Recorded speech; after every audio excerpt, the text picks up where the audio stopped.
From the studios of the Optimism Institute, welcome to the Blue Sky Podcast. I'm your host, Bill Burke, and in every Blue Sky episode, we'll be speaking to leaders, researchers, and thinkers whose stories and insights will remind us that there is always blue sky above. Sometimes you just have to get your head above the clouds to see it. This Blue Sky conversation is our very first with someone who has blasted through this planet's blue sky and into outer space. Yes, Nicole Stott is a retired NASA astronaut who has twice journeyed into weightlessness and has been a crew member on both the Space Shuttle and the International Space Station. In this conversation, we'll talk about what she learned from these experiences and how they changed the way she views life on this planet and the contributions she'd like to make here now that she's retired from her NASA career.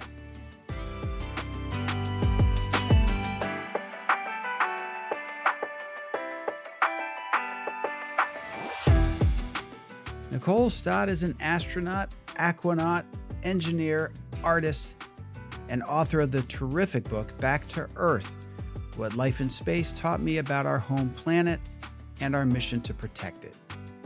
She creatively combines the awe and wonder of her spaceflight experience with her artwork to inspire everyone's appreciation of our role as crewmates here on what she calls Spaceship Earth. During her 2 space flights, Nicole spent 104 days in space, and some personal highlights of her time there include being the 10th woman to perform a spacewalk, the first person to operate the ISS robotic arm to capture a free-flying cargo vehicle, and creating the first watercolor painting in space, all the while working with her international crewmates for the benefit of all of life on Earth. Today, she benefits her fellow Earthlings in many ways, including as the founding director of the Space for Art Foundation, which you'll learn more about soon. I hope you enjoy this Blue Sky conversation with Nicole Stott as much as I did. Nicole Stott, welcome to the Blue Sky Podcast. Thanks. Finally, great to be here. I am so glad to have you on. You've been very patient through our various technical and otherwise challenged issues. And I loved your book.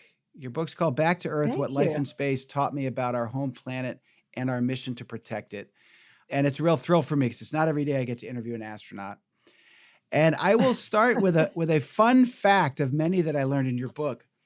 Of the approximately 108 billion people who have ever lived, fewer than 600 have flown in space. Do you ever get used to that? You know, when I hear it, it's like, wow, that's a lot that haven't flown in space. But then I try to remind myself that, oh my gosh, we all live on a planet in space. So, you know, there's that going on. But it's pretty, I don't think you ever get used to it. And, you know, even now when we're trying to get more people into space, it just seems like it's gonna take a while for that number to balance out, if it ever does. It's a staggering number. You know, a lot of us, myself included, when we were little kids, said, I want to be an astronaut. Obviously, most people don't do that. You did. And I read in your book that you were very inspired by your dad. Your dad was loved to build planes, fly planes. But before you turned 16, he died tragically in a plane crash. And that stopped me for obvious reasons, and I'm very sorry for your loss. But that could go one of two ways. Yeah. You could either take that and say, I am never getting in a flying object again, or somehow later in life you'd be an astronaut. Can you explain how you made the latter choice in the face of that tragedy? Wow. I think my mom questions that as well, you know, God bless her. But I think there were a couple things going on. I think I was old enough to have already started thinking about what, like, really I was curious about, what excited me. Flying was definitely one of those things, right? And my dad loved it.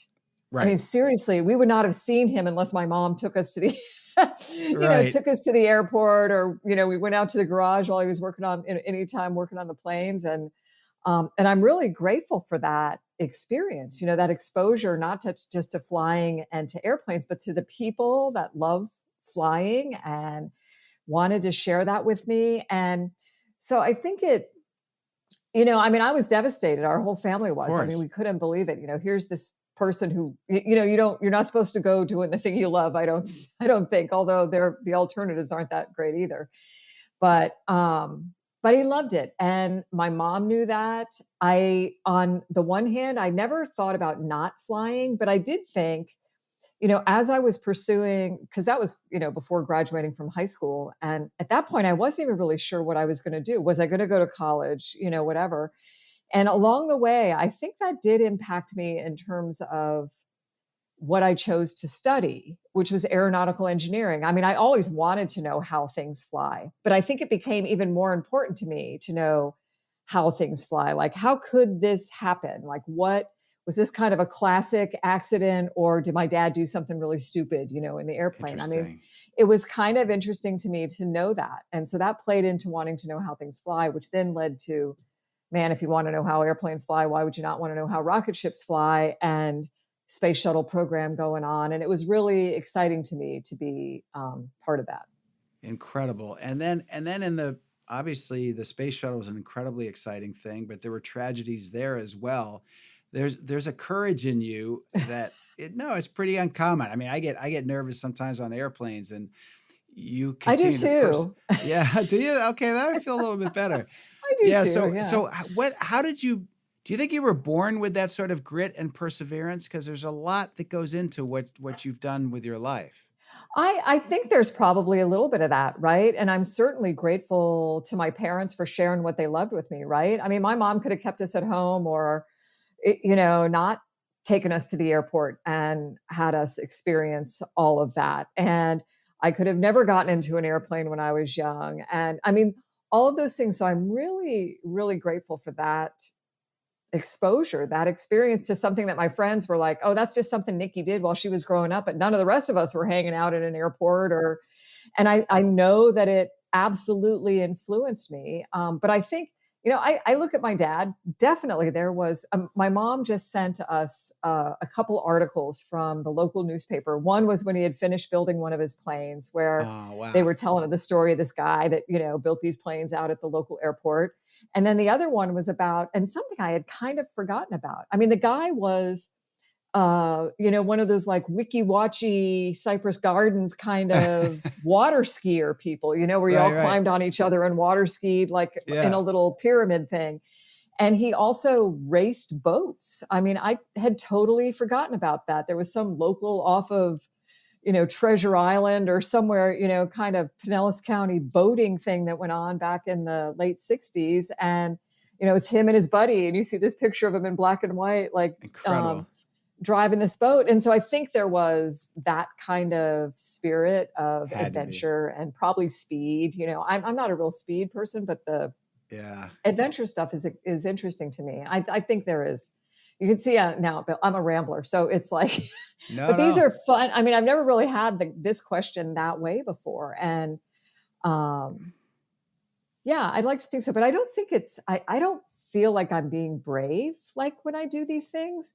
I feel like there's a measure of like understanding as well. I mean, I wanted to know the risks associated with Sure. any of these things, and I was very grateful to get to work with the people who, felt like the care and feeding of these spacecraft were their responsibility and stuff. So it Yeah. wasn't completely blind, going into it. Well, one of the things I took from your book of many is that you said an interesting thing about, well, the training blew me away. I have seen footage of astronauts training, quote unquote, like in the water. Usually it's like these big pools I think they used in the old days. Now, you actually were 18 days underwater in a reef base, right? Yeah. And so what I find fascinating is you start with how do things fly and engineering and that sort of thing. And now you're being exposed in these ways to understand the Earth better. Can you talk about 18 days underwater on a reef base, what that was Oh like? my gosh. It was so amazing. And of course, this is in preparation to fly in space. And as Right. astronauts, we joke that we get to go live in inner space to learn how to live and work in outer space. And it Yeah. is absolutely the most perfect analog to what it was going to be like with your crew in a confined space, in a real extreme environment. I mean, you couldn't just swim to the surface whenever you Right. wanted if something went wrong, because your body's so saturated with nitrogen that you'd hurt The severely bands. or Yeah. potentially kill yourself or your buddy by doing that. And just like in space, you can't just hop in your spaceship anytime something goes wrong.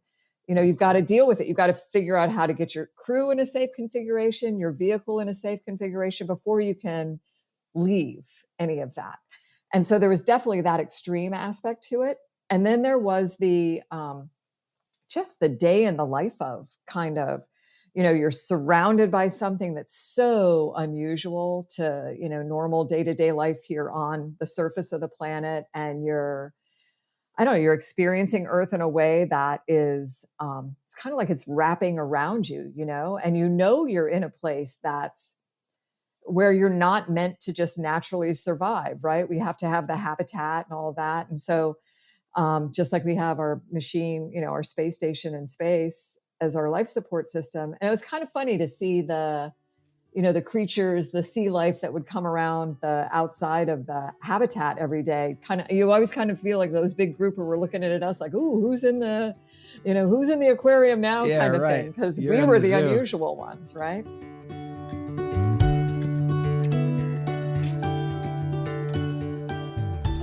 Nicole's father's love of flying and building planes led her to develop a strong interest in traveling through the air herself, something that never diminished even after she lost her dad in a plane crash when she was still just a teenager.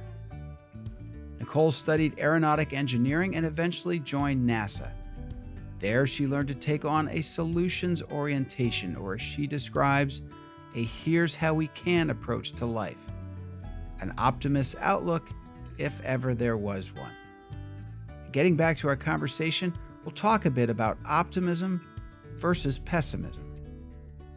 This is a line from your book. You said, our ability to succeed in challenging, understand outer space environments is dependent on a here's how we can approach. Space travel would not be possible in a pessimistic world focused on why we can't. When I think about space travel, I often do think about the courage and the guts but this idea that we have to work together. We're solving problems that, before when John F. Kennedy said we're putting a man on the moon by the end of the decade, I mean, come on, so can you talk some more about that? Because you're dealing with this team, and in your case, an international team. Can you talk about what you learned about being dependent on others to survive, and then how you've extrapolated that to how you view the world since you got back from outer space? Yeah, I mean, absolutely. And I love that you brought that up, because I think it's filtered into every aspect of my life now. And where I was first introduced to that was when I got my very first job at the Kennedy Space Center, working on the space shuttle program. Young, graduated engineer from school. Really wasn't an engineer. I mean, I had an engineering degree at that point, and they brought this whole big group of young folks from across the country in. After the Challenger accident, and they were getting ready to start flying the shuttle again. They brought us all in. And one of my very first bosses there, that is a dear friend that I just very grateful to, a mentor, all of those kinds of things that, the kind of way you want people to be in your life. And Jay Honeycutt, and he was like our boss, and he brought all of us in at one point when we were first hired. This is way back in 1988. I mean, that's how long ago that was. And he shared this kind of thing with us. He was like a hero of the Apollo program and all these things.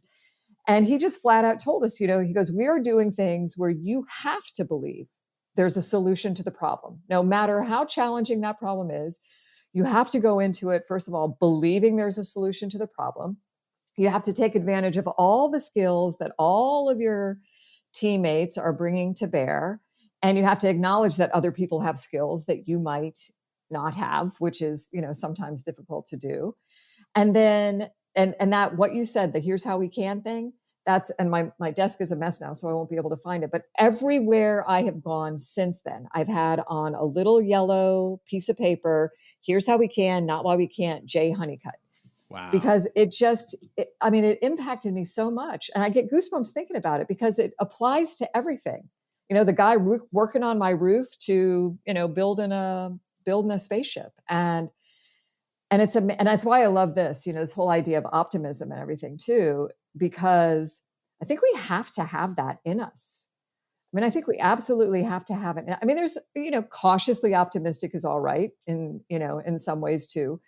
And not naivety really is, I don't think, what we're talking about. But I think we have to believe that we can overcome the greatest challenges. And, that John F. Kennedy thing, those guys walking on the moon, very grateful to spend time with some of those people that, you're like, oh my gosh, Charlie, you walked on the moon. And they believe that in their daily lives too. And so I think that's to me the secret sauce that needs to get spread everywhere. And so could you share with us quickly, not quickly, but share with us. I never share quickly. You have 10 seconds. What were your experiences in space? What did you do and with whom in outer space? So both of my flights were on the space shuttle to the International Space Station. And so on the space shuttle, we had crews of like 6 or 7 people. And then my first flight, I went up on the Space Shuttle Discovery. They dropped me off. I spent a little over 3 months on the International Space Station with a crew of 6, and then came home later on the Space Shuttle Atlantis. And then about a year and a half later, I flew again to the space station. This was on the final flight of the Space Shuttle Discovery. We were there for 2 weeks, not long enough. I mean, pulling my clawing hands off the hatch to get me back in to come home. But, and in both of those missions, we were working with people from all over the world. I mean, I think I can honestly say that. The International Space Station program, it's a partnership of 5 international space agencies representing 15 different countries. And at any given time, there's a crew of 6 or 7 on that space station. And even if it doesn't happen to be an individual from Japan on the space station at that time, that one crew on board that space station working together represents Japan as well. And their mission there.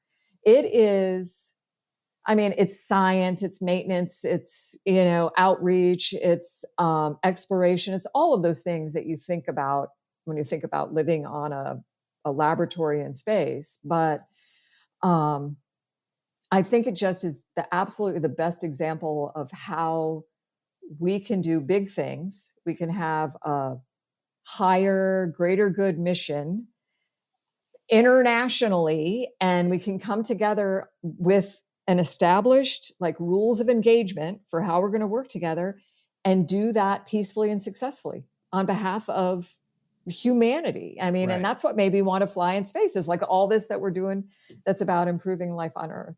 Yeah. Amazing.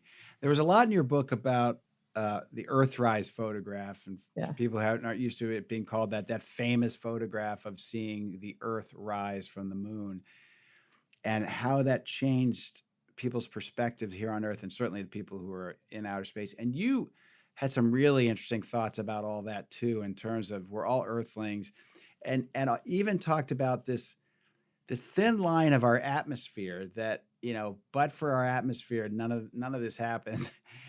And you're thinking about that while you're in outer space in a International Space Station, which doesn't have, these incredibly thick walls or anything. You are this thin line between you and certain death. Can you talk about that? Because it's pretty, I was about to say it's really cosmic thinking. It's really pretty fascinating. And to be honest, it had been a while since I thought about our atmosphere. When I was a kid, we grew up in fear of the ozone layer, and all. Yeah, me too. Yeah, that was a problem that, by the way, we fixed. We all got together and we made rules and we listened to the scientists.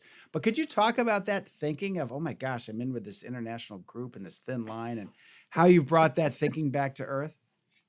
Well, it's funny because when we're up there on the space station, which, by the way, I mean, it is super thin too, that thin hull of aluminum. I think my mom and my sisters and my husband and my son were thinking more about that metal than we were, I mean, we're aware of that all of the time up there, but I think we train so much for all the things that we think or know could possibly go wrong in that place, that if it's humanly possible, we feel like we're going to be, we really feel like, I think we know that we will deal with it if it's humanly possible. But I think that the thing that impacted me more was that view out the window. Holy moly.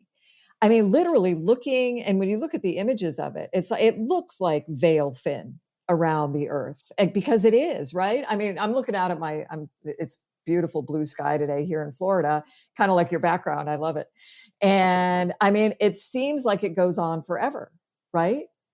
And yet it is, I mean, 10 miles probably, is the most of it for for us. I mean, it's really compelling to think about. And I just remember floating in front of the window looking at that and thinking, and looking up like, yeah, this is, the perfect comparison, this thin blue line to that thin metal hull, and how even on that space station, I got used to this idea of this thin metal hull, right? I think on Earth, we've gotten so used to that blue sky and this thing that wraps around us and, keeps everything in and takes care of us, that we're not like actively considering it. Whereas on the space station, we have proactively considered it, right? We may not be thinking about it every second, but we are doing our best to take care of that thin metal hull. We are doing our best to keep the air clean and the water clean, and our relationships good inside of that, that spaceship. And yet, we train for that. And yet we don't ever really train for it. Down here on this planet that is absolutely just a planetary spaceship, right? And it's all about what keeps us alive. And that's why I love this idea of us accepting our role as crewmates, like waking up in the morning and thinking about when we step on the ground, like, I am standing on a planet in space. This is my spaceship. What's my role as the crew going to be today? When I get up and go on my way.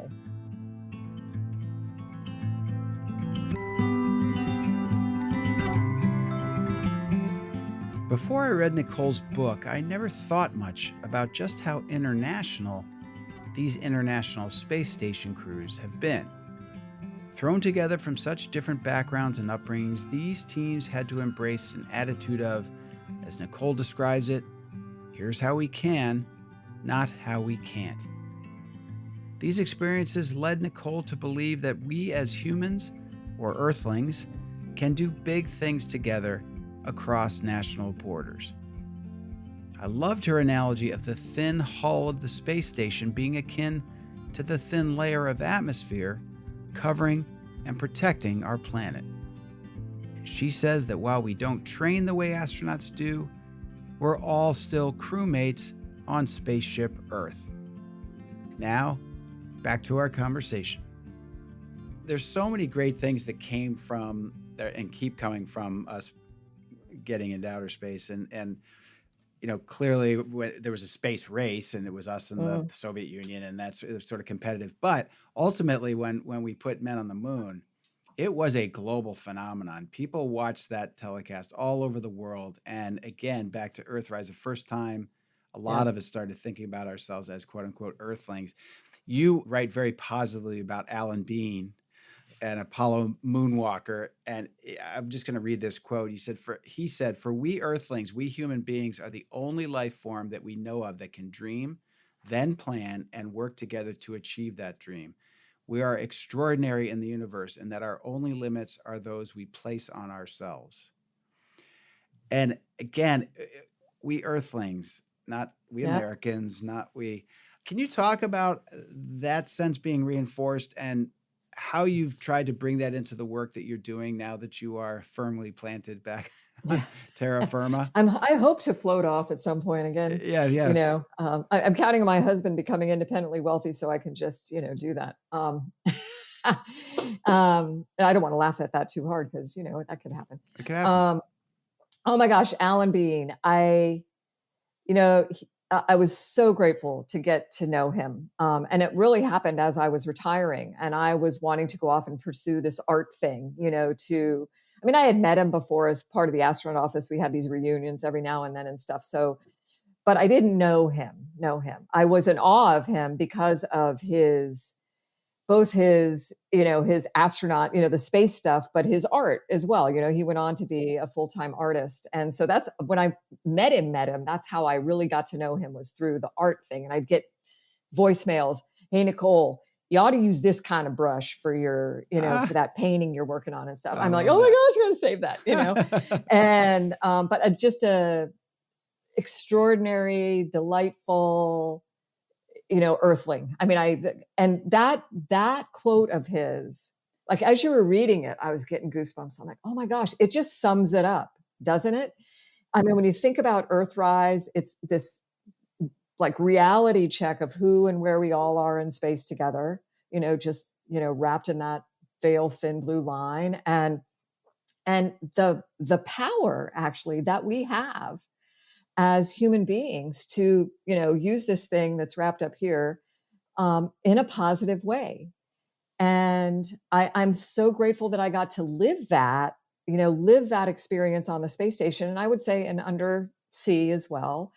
And throughout my entire NASA career, I felt like that was just embedded in kind of the ethos of what we were doing, what it was all about. And absolutely have tried to carry that forward, either through my artwork and communicating with people about what's going on in space that's all about improving life on Earth, or engaging with kids with art and, trying to encourage them to accept their role as crewmates and not passengers. And I think it just, hopefully the book reflects that motivation. And it's funny, I think it's a little bit contagious. Oh, definitely. And I mean, your Yeah. whole platform is Yeah. about the same kind of thing. Yeah. And optimism is contagious. I mean, people look at you sometimes like, holy moly, all this CRAP that's going on, excuse my language. But Yeah. I think we have to continue to look for the good that's going on and the people around us that have already accepted that role, and Right. encouraging others to do so, because man, you can't give into it. Amen. So Yeah. you mentioned art. That's a perfect segue. Let's talk about art. And it was interesting for me to see how much of this is part of you and others in the space program. You started by talking about being an aeronautics engineer. One doesn't often think of that translating to art later in life. So will you tell me, where did this drive towards art come from, and what are you doing with it now in Space for Art Foundation and the other things you're doing? Yeah. I mean, I grew up with it, I think. I think about my dad building those planes. There's so much creativity that goes into that. I mean, and that's one thing we're always trying to share with kids too, and adults, I think, because we can all use the encouragement as well, like to use your whole brain, right? I mean, bring all the talents to bear. And I grew up with that. My mom is a very artistic person as well. Very grateful to her for getting me to the art class or to the ballet class or into the airport, to kind of get these things in me as well. And I always loved building things and painting things and creating stuff. I never really thought of myself as an artist. I just liked doing those kinds of things. And then of course, you get into your job and work and getting ready to fly in space. And I didn't have a lot of time to think about art, but I loved it. And was very grateful to have somebody encourage me to take something to space that I like doing on Earth, which ended up being a little watercolor kit. I did some painting while I was there. But along the way, I always paid attention to, kind of the artsy, creative side of my colleagues. And, just like Alan Bean, fourth guy to walk on the moon, retires from NASA and is a full-time artist to tell his story. Al Warden, Apollo 15, orbiting the moon while his buddies are down on it, and he's scribbling down poetry to remember that experience, and wrote a poetry book called Hello Earth when he got home to describe this. Alexei Leonov, one of the very first cosmonauts, artist, he's kind of a the same time as Alan Bean, and very purposely took up colored pencils with him because he knew he'd probably see extraordinary things and sketch these very rudimentary orbital sunrises and sunsets, and then came home and painted them. Music has been there since the very beginning. My friend Dan Bursch wove baskets in space. I mean, Karen quilted, it's just, I think it's in us as humans to want to take that with us wherever we go. So I love that it's a surprise for people, especially kids. What what do you mean you can be an artist and a scientist or love art and space? And I hope that it encourages them to want to use their whole brain. And it's just been that painting in space just has been my inspiration since flying. I knew when I retired from NASA that I wanted to find a kind of a personal um, way to share that experience. And my art became that. But also, I started working on programs with kids, pediatric cancer centers, other hospitals, refugee centers, where we were doing these projects where we brought the kids' art together in a way that created something bigger, like a big art spacesuit or something. And um, that just kind of dabbling in it turned into the Space for Art Foundation, where, I mean, we believe we are uniting a planetary community of children through the awe and wonder of space exploration and the healing power of art. So space themed art therapy, but it's amazing how quickly these kids are inspired by space and can, whether they want to go to space or not, it just, you see them sitting up straighter and they're thinking about their future. And I knew that was my next mission in life. I'm like, okay, you got to go to space, Nikki, so you could come back and work on these kinds of projects and share in the awesomeness of what we do in space and how it's being brought back to Earth and in any way possible, really.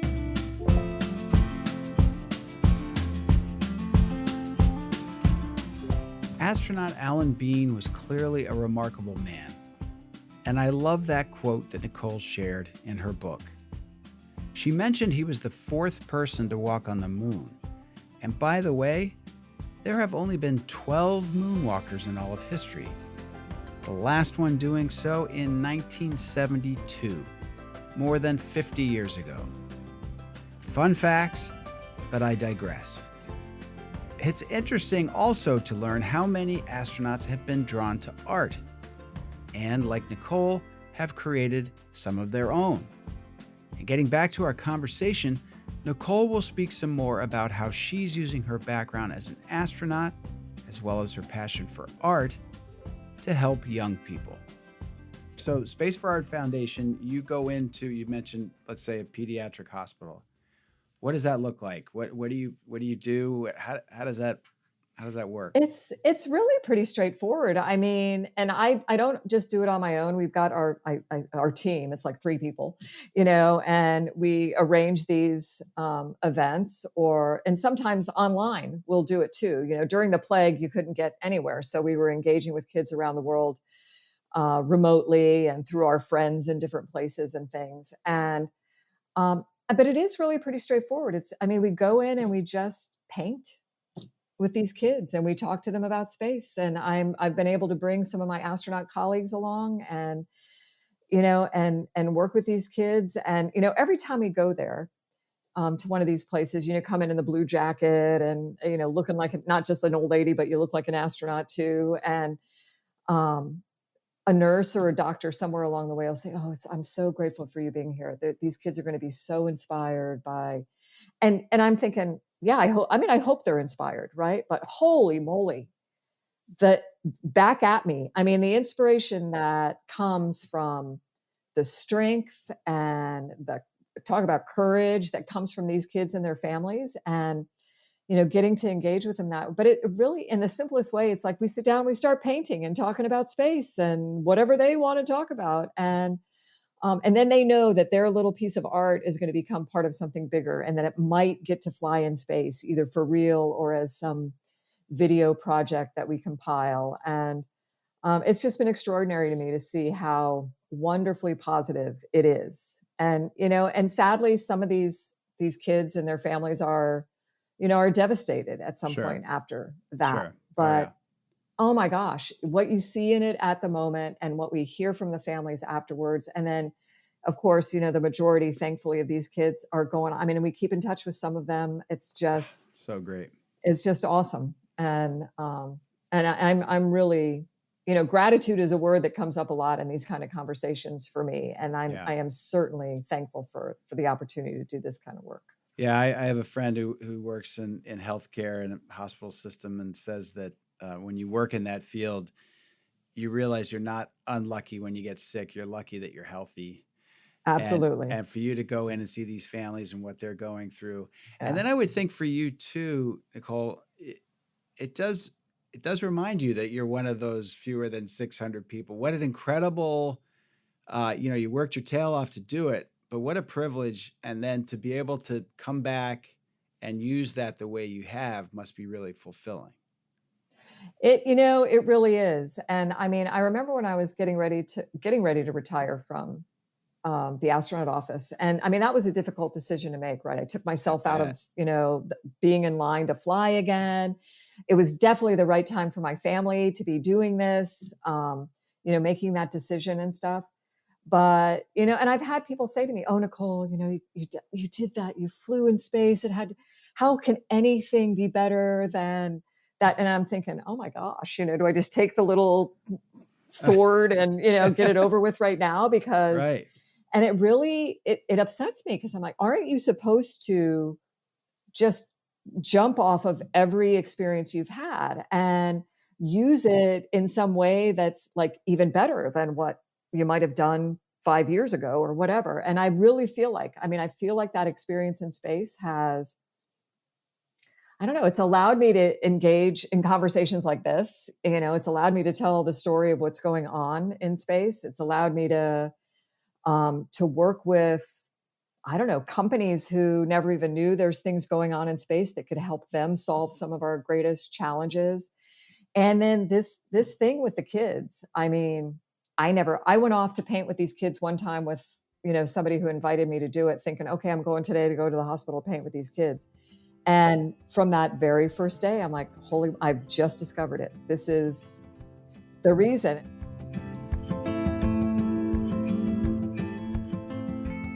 From your book, you also talk about ways you look at the many threats that we face and how we can address them. And I'm just going to read from your book where you say, to address the planetary threats we now face, you say, act like everything is local because it is. Respect the thin blue line. Mm-hmm. Live like crew, not like a passenger. Never underestimate the importance of bugs, and we'll talk about that. Go slow to go fast. Stay grounded. Whatever you do, make life better. Amazing list. Okay, we got to talk about never underestimate the importance of bugs, because that sort of drops it. What is that all about? I've read your book, but tell us. Yeah.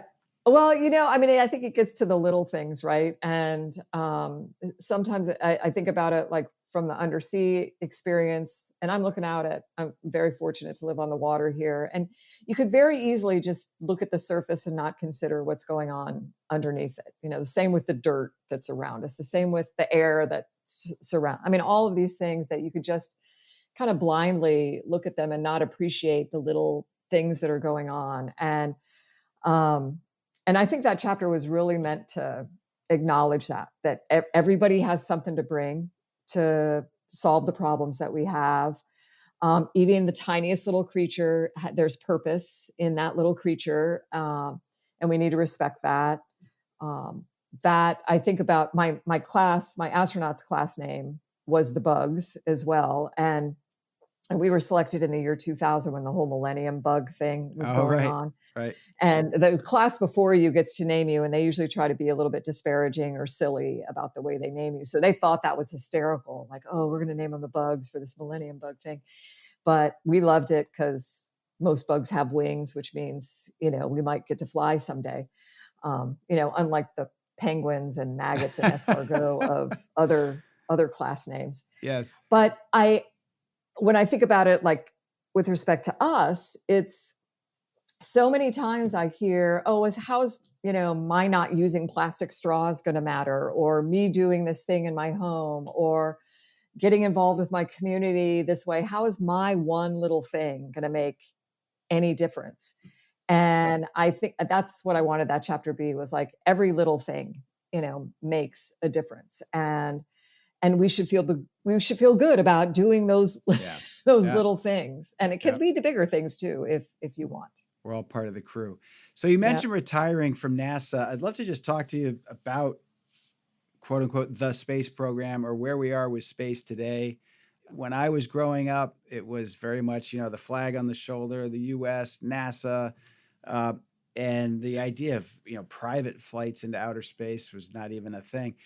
What are your thoughts on where we are? Do you feel like as a country we're neglecting the opportunities in space? Do you think that's fine because we've got these wealthy entrepreneurs doing it, and Katy Perry in space is just as valuable as Nicole Stott? I'm not going to compare the two of you, but Yeah. tell me how you think about all this, because you have a very unique perspective. Well, I mean, there's a lot going on, right? We're Yeah. kind of I think about the roller coaster ride. There's a lot going on, and we go through these waves of, different kinds of things happening within the space program. And that there were years of, oh, we shouldn't send any people to space. We just need to send the robots. And, I mean, there's always been these kind of controversial things. I mean, at least within the space world, like, what do you mean we don't send people? But each of these things has their place. And I think there's always going to be the flag on the shoulder, NASA, country astronaut kind of person, professional career kind of thing that way. And that's happening in so many other countries too. I mean, just look at our partners on the space station, and others having space stations that, are not our partners. But I think that, more and more, globally, there's acknowledgement that space is, first of all, we're in it. And space offers, I would argue, a solution to probably every planetary challenge we have, whether it's energy or water or transportation or, spreading ourselves across the universe. I mean, space is the answer for all of that. And I am very grateful that, NASA over the last however many years it's been has initiated these public-private partnerships with companies. And I think it's surprising. People are surprised to know that NASA has always been working with private companies I mean, that's who build our space shuttle, build our spaceships, our spacesuits. Yeah. It's all contractors that do that on behalf of NASA. Right. It's just now NASA is working with private companies, and that private company is building their own spaceship to satisfy some of NASA's requirements as well. And so it's invigorating a whole new industry in a way that we just haven't seen before. And as a person who thinks I already should have had flying cars, I hope that you feel that way too. I mean, we were told that, right? As kids, we already have our flying cars. I mean, I'm excited about what's going on. Whether you like Elon Musk or not, SpaceX is doing amazing things with the support, with the support of NASA behind them to do that. And without the support of NASA, they would not be anywhere close to what they're doing right now, billionaire or not. And so it's very much this partnership. And, and SpaceX has an amazing woman named Gwen Shotwell who runs that organization and has guided it and kept it in a way that, is responding to the need in the space community. And, others like Blue Origin, and there's so many that are coming along. But this is big time ramble fest for me, because the part of the question is, what about these billionaires doing all this stuff in space? They should be spending their money here on Earth to solve our problems. I'm like, you might not like the way they communicate it, but if you go back and look at the premise for why they are doing these things, Musk, Bezos, all of them, there is greater good in it. I mean, go look at Bezos, the Blue Origin website. The first thing you see on the banner of the Blue Origin website is for the benefit of Earth. And everything about what they're doing is about ultimately lifting the harmful industrial stuff off the planet, creating like mega space stations in Earth orbit on the moon that allow us to, survive and thrive as human beings. And but the publicity might not be so, the PR might not be so good around the way it's presented. And I wish more people knew, what the motivation was.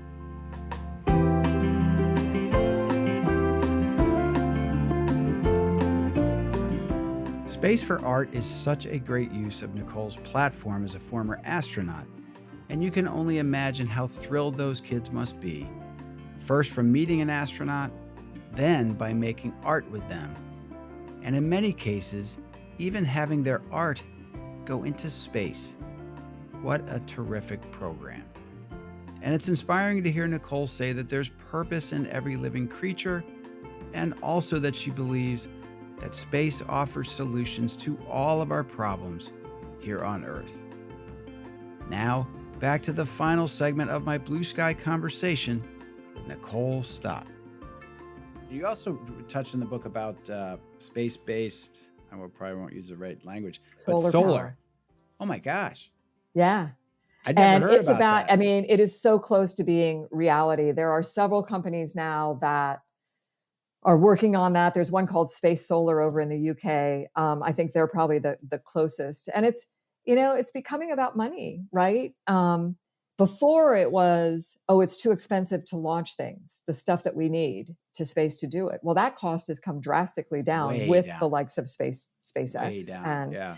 And so now it's a matter of funding it, of doing it. And I think we're going to have to look to not just governments to do that, right? The commercial guys are going to have to get in on it. It's interesting. I can't remember if I had it in the book or not, but I've always been a fan of this space-based solar power thing. I mean, can you imagine like these mega solar farms in space, like beaming the energy back? And I was at the World Economic Forum in Davos a few years ago. And this is why I don't think it might be in the book, because I think it probably overlapped. But we were talking on a panel talking about these kinds of things. What does space do for us on Earth? How can we use what we do in space to solve our problems? And I used space-based solar power as a potential thing. And somebody asked, well, how much is that going to cost? And I said, well, the last I saw, it would be like 60. And I said, yeah, it's a lot of money, because I don't know money, right? I'm like, yeah, it's a lot of money. It's going to be probably, to really get it going, it's going to be on the order of like $60 to $100 billion to get a substantive,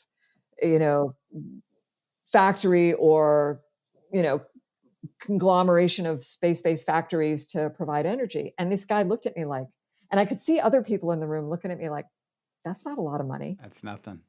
And I'm like, what do you mean that's not a lot of money? NASA gets for all of what NASA does in a year, NASA gets about $20 billion. It's not even a line on the pie chart. It's less than 0.5% of our overall budget. And now we're going to slash it even more. But 60 to 100 billion, I'm like, what do you mean that's not a lot of money? And the guy says to me, he's like, Nicole, last year, the World Cup soccer tournament in Qatar was $200 billion. Yeah. Think about and that. I was floored. I'm like, are you kidding me? And I got nothing against a football tournament. Right.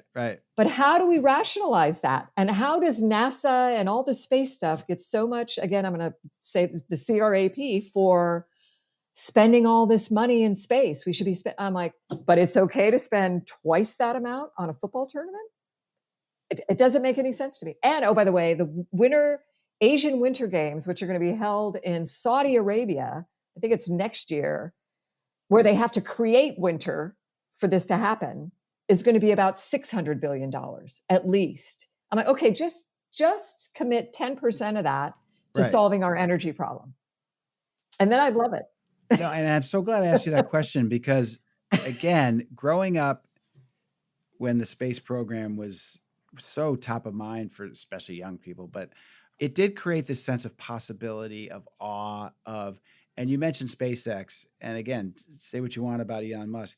The fact that they can land rockets back on Earth, I get when I see that, and I see it work, or grab them with that claw thing. Now, I get this. Wow, aren't human beings amazing? Feeling that you get it from art, you get it from great works of art, great performances, great music, and I get it from watching a spaceship land back on Earth. It's an incredible thing. Okay. Or when they do the heavy, did you see the heavy when they have the two boosters land back like synchronized? It's unbelievable. Okay, so in the last time we have here, I'm going to ask an unfair question. Will humans land on Mars in the next 50 years? Oh, good. Yeah, I think so. I think 50 years is reasonable. I actually think 20 to 30 is I mean, Elon might actually put himself in a rocket and send himself that way before Yes. then. I don't know. Right, Or right. maybe he'll have somebody else do it before he does. I don't know. Right. But I think so. And I think, I think and I hope that the moon is our first stop, that establishing that permanent presence on the moon for the benefit of Earth, as well as for, as this staging ground, this platform for getting to Mars. I'm very hopeful that it happens. I'm not sure that it's going to happen as we thought it was before, but that might be okay. It's hard to say whether those decisions are good or bad at this point. But I think the moon, that partner that we have in space, that's got so much to offer us, is the first step to that. And then we got to think about the humans. For Mars, the living on or in Mars is not, I don't think, going to be the most difficult part, right? We can pre-deploy stuff. We can have the habitats ready to go when we get there, if we choose to do that. But that getting to and from Mars, that to me is the compelling thing. Is, I don't think anybody's going to be building the Hollywood spaceship anytime soon. That's this ginormous spinning, separate gym and cafeteria and, bedrooms thing. I don't think that's going to happen anytime soon. And Mars at its closest is like 35 million miles away. That's very different to the moon, which is the farthest we've ever been, which is 250,000 miles away. And from the moon, you've got that glorious Earth view, that connection to, it's going to be a really, very shortly on your 6 to 9 month journey to Mars, it's going to be dot of light out the window. Incredible. It's not going to be that colorful work of art.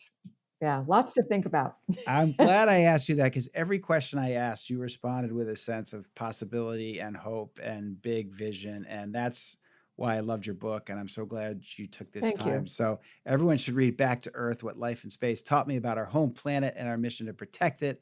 And it's just a real privilege and an honor to talk to someone who is one of the fewer than 600 people to be in outer space and is doing such great work now that she's back on Earth. So thank you very much. My pleasure. Thank you.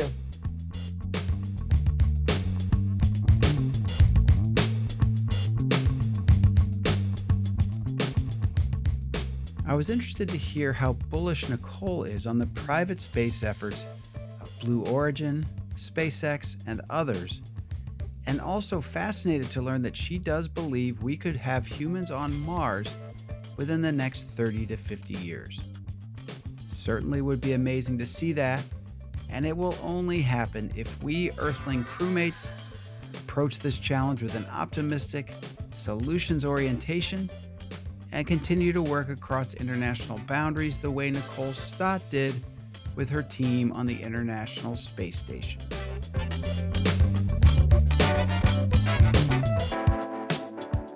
I hope you enjoyed this blue sky conversation with Nicole Stott.